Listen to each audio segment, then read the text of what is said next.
ఇంకో విషయం తెలుసా, కష్టపడి పనిచేసి అంటే నాకు ఒక చిన్న కంపెనీ ఉంది, ఒక చిన్న వ్యాపారం ఉంది. ఆ వ్యాపారంలో ఒక 50 మంది ఎంప్లాయీస్ ఉన్నారు నాకు. ఆ 50 మంది ఎంప్లాయీస్ మధ్యలో నేను పనిచేస్తాను. దాన్ని బిజినెస్ యాజ్ ఎ మిషన్ అని పిలుస్తాం. అంటే వ్యాపారాన్ని పరిచర్యగా చేయటం. అంటే మనకు మామూలుగా రెగ్యులర్గా కనిపించే మోడల్ ఏంటంటే పరిచర్యను వ్యాపారంగా చేయటం. అలా కాకుండా వ్యాపారాన్నే పరిచర్యగా చేయటం. ఈ మోడల్లో నేను ఎంచుకున్నాను.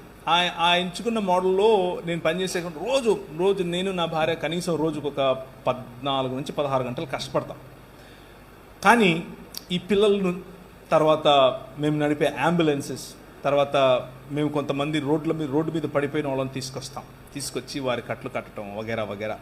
కొంతమంది కలిసి, నేను ఒక్కడిని కాదు, టీమ్ మెంబర్స్, వారికి నేను సహాయకుడిగా ఉంటాను. అప్పుడప్పుడు అదంతా చూసినప్పుడు ఏమవుతుందో తెలుసా, రాత్రి అలా కళ్ళు మూసుకుంటే చక్కగా నిద్ర వస్తుంది, బ్రహ్మాండమైన నిద్ర వస్తుంది.